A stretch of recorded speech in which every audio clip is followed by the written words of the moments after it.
Ahliana Martina Dickey was born April 18, 2009, to her parents Nilsa Rivera and Scott Dickey, and was described to be a beautiful, kind-hearted, sweet young teenage girl with the prettiest smile that let out the most infectious laugh.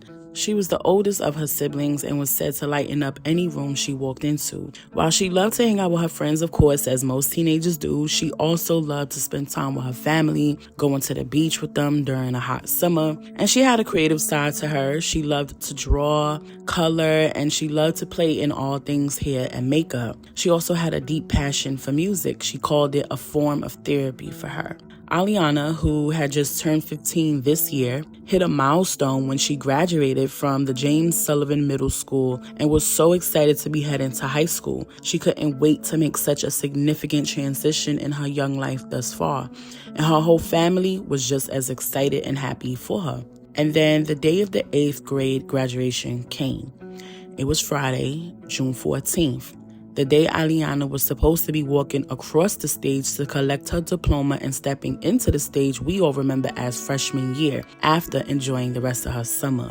So imagine the mind fuck it was for the family when they showed up to shower her with love, congratulations, and support, only to realize that Aliana hadn't shown up for her special day.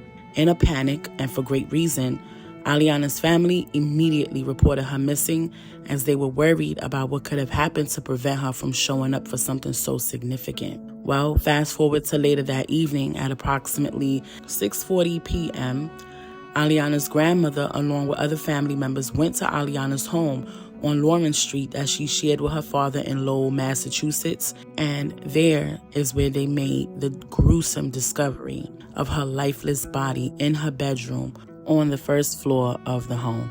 Aliana's grandmother called 911 to report their findings, and when police arrived on the scene, they found Aliana with multiple gunshot wounds in her body and 8 9mm shell casings surrounding her where she laid.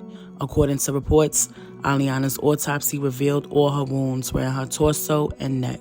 Now, what's crazy is, initially, police had received a phone call from someone a little after midnight on that Friday, hours before Aliana's scheduled graduation.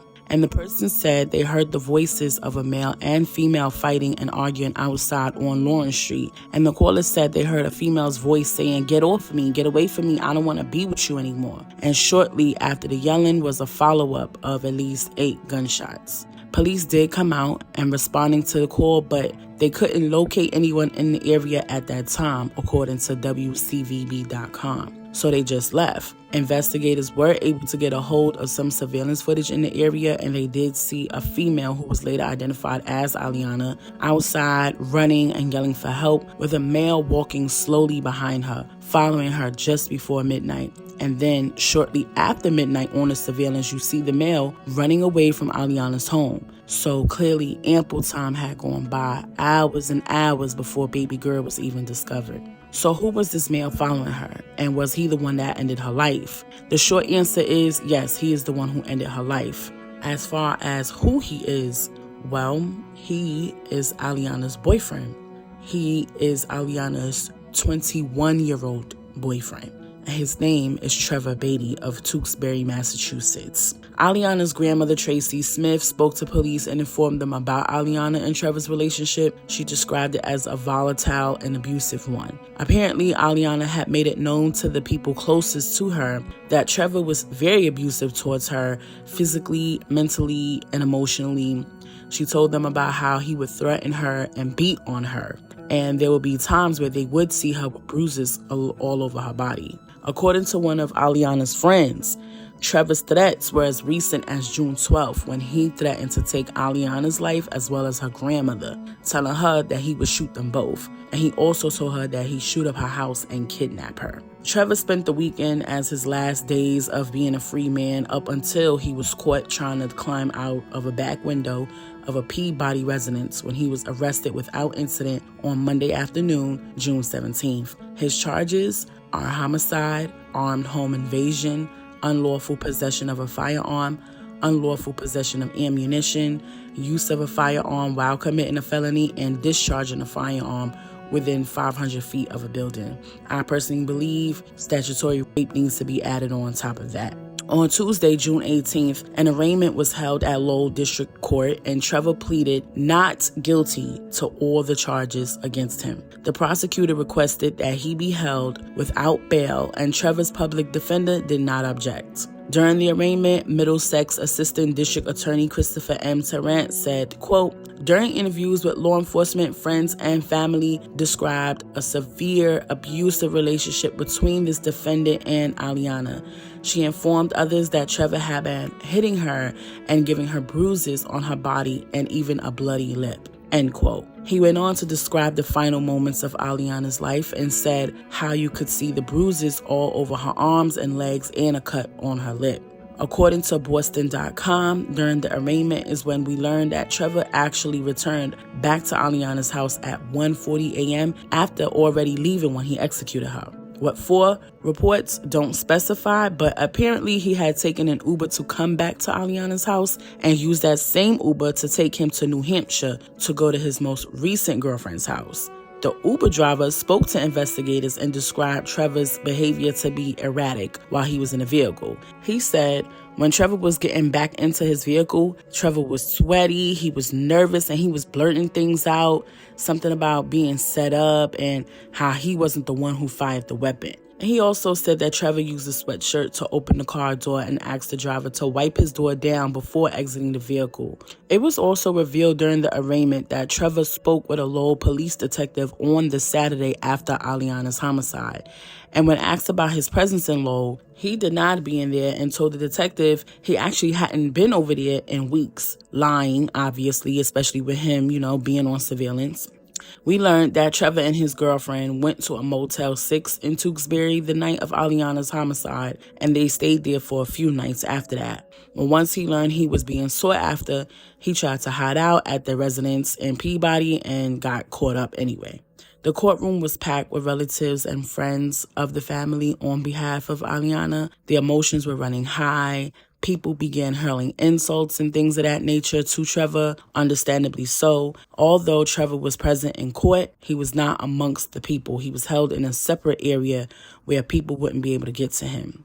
His next court date for a preliminary hearing was scheduled for July 31st. Ahliana's grandmother was heartbroken as she described her love and her relationship with her granddaughter and expressed she didn't even know how she was supposed to live on without her. Her father, Scott Dickey, expressed his pain on his social media platform of losing a child, where people left their condolences in his comment section. Unfortunately, this wouldn't be the only loss that Scott experienced this year, as he also lost his younger brother in March, according to his Facebook page.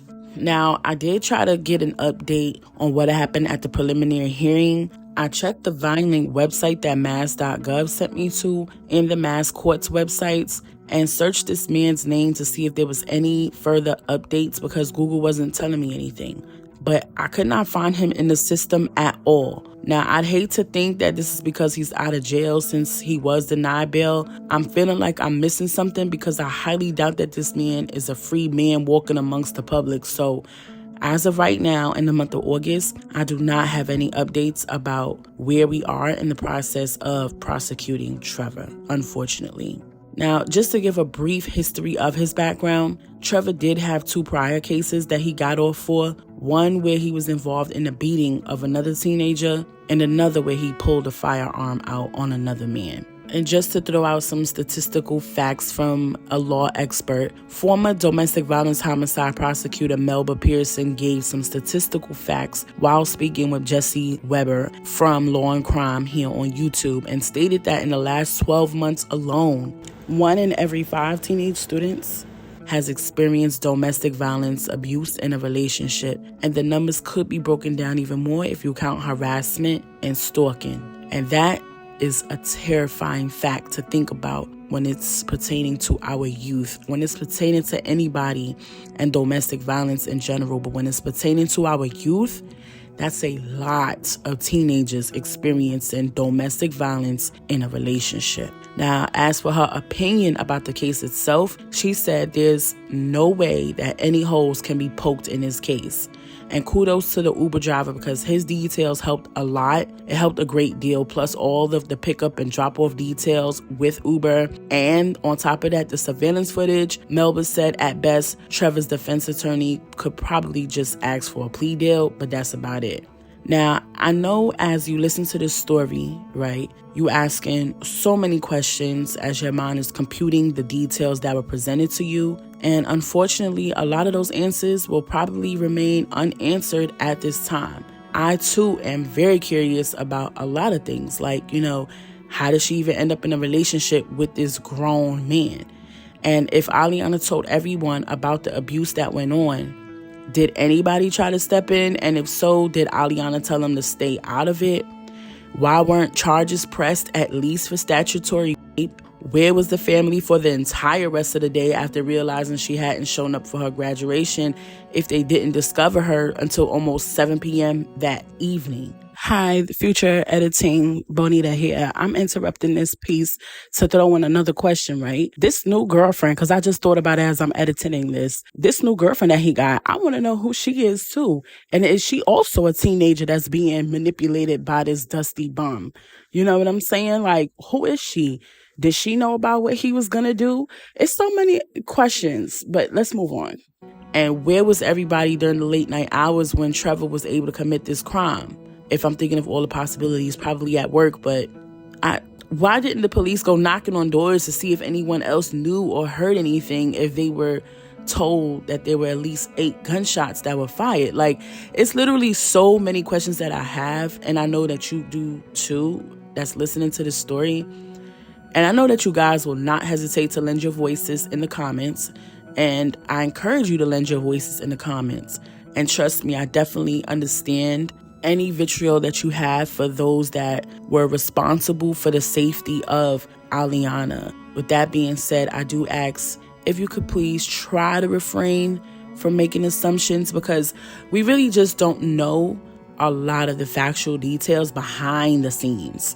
The stuff that's within the gray areas, and the parents are already grieving as is. So I would just urge you to please remain respectful as possible when you're leaving your opinions in the comments. I think it's safe to say that what we do know for facts is Aliana had just turned 15 this year, which means that this sick was dating a damn 14-year-old when he got with her. And who's to say that he didn't get with her when she was even younger than that? Only them and God knows if they were romantically intimate with each other. That's a whole nother thing.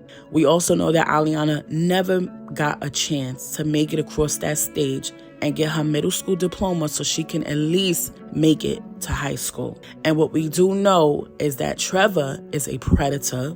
Clearly, he's evil, mentally unstable.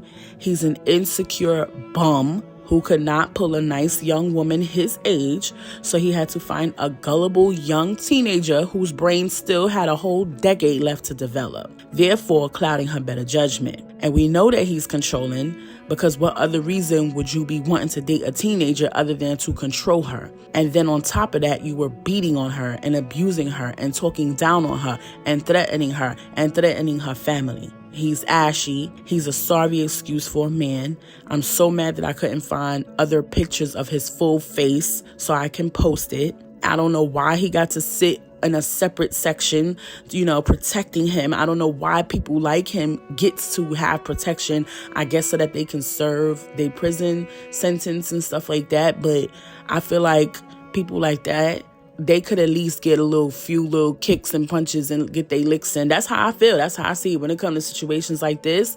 Yeah, let the people get their little licks in, Anyways, he deserves whatever punishment that's there for him. I know I'm kind of rambling at this point right now because I'm so upset. So I'm trying to get through this. Please bear with me.